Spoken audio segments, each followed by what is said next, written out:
Katy cooking channel मध्ये मी आपल्या सर्वांचे मनापासून स्वागत करते। आज आपण बनवणार आहोत साधा सिंपल झटपट बनणारा कोळंबी भात। मिक्सरला आलं, लसूण आणि ओलं खोबरं वाटून घेऊया।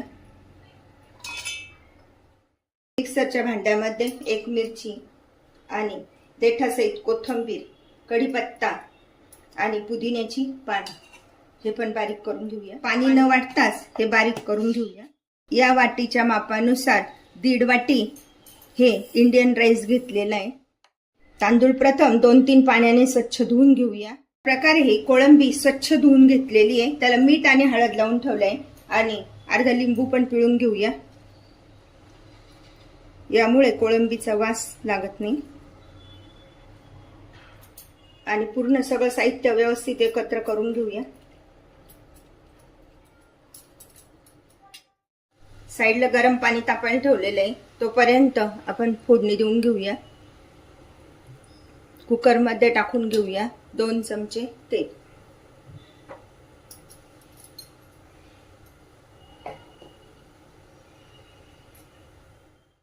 1/2 चमचा मोहरी, 1/2 चमचा जिरे, हा कच्चा मसाला आहे, तमालपत्र, दालचिनी, लवंग, त्यानंतर बारीक चिरलेला कांदा। असा उभा कांदा चिरून घ्यायचा आहे आणि तो टाकायचा।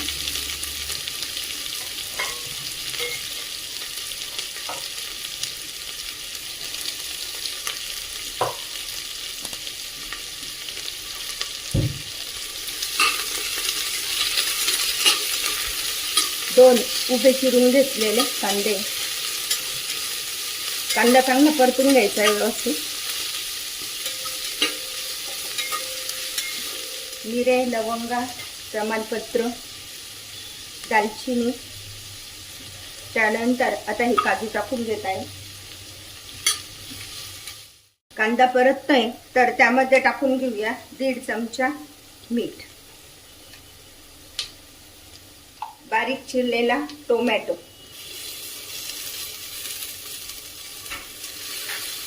टोमॅटो आणि कांदा व्यवस्थित परतून घेऊया। हे ओलं खोबरं पण टाकून घेऊया।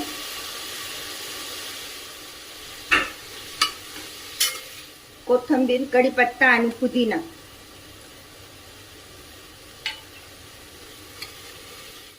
कांदा परततोय तर त्यामध्ये आता आपण मसाले टाकून घेऊया। 1 चमचा धने पावडर, 1/2 चमचा हळद, 2 चमचे किचन किंग मसाला, 1.5 चमचा लाल तिखट, 1 चमचा बिर्याणी मसाला। सर्व मसाले व्यवस्थित परतून घेऊया।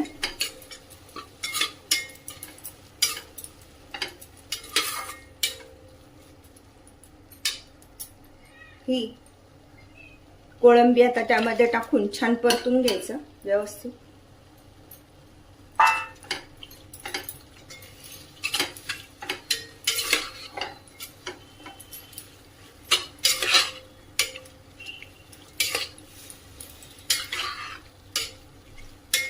अशा प्रकारे कोळंबी परतली गेली आहे तर त्यामध्ये हे स्वच्छ धुवून घेतलेले तांदूळ टाकून घेऊया।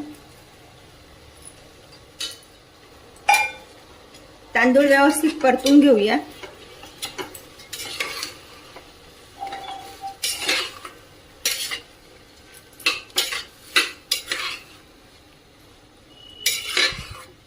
तांदूळ चांगला परतून झालाय तर त्यामध्ये टाकून घेऊया 4 वाट्या पाणी। हे गरम केलेलं पाणी उकळलेलं, 1.5 वाटी तांदूळ आणि 4 वाट्या पाणी।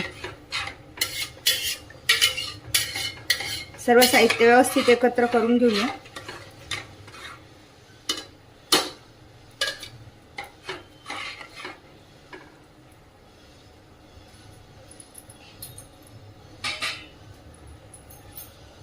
चांगली उकळी येऊ देऊया। भाताला उकळी आली तर हा एक मोठा चिरून घेतलेला टोमॅटो त्यामध्ये टाकून घेऊया आणि पुदिन्याची पाने। कुकरच्या 3 शिट्ट्या करून घेऊया। कुकरच्या 3 शिट्ट्या झाल्या आहे। गॅस बंद करूया आणि थंड होण्यासाठी ठेवूया। कुकर गार झाले तर बघूया कसं झालंय ते।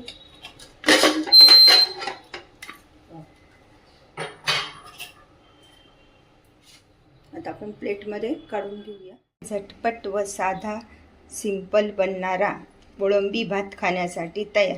अशा प्रकारचा भात तुम्ही पण बनवा आणि मला मात्र कळवा कसा झाला आहे तो. लाईक आणि सबस्क्राईब करायला विसरू नका. पुन्हा आपण भेटूया नवीन रेसिपीसह. थँक्यू.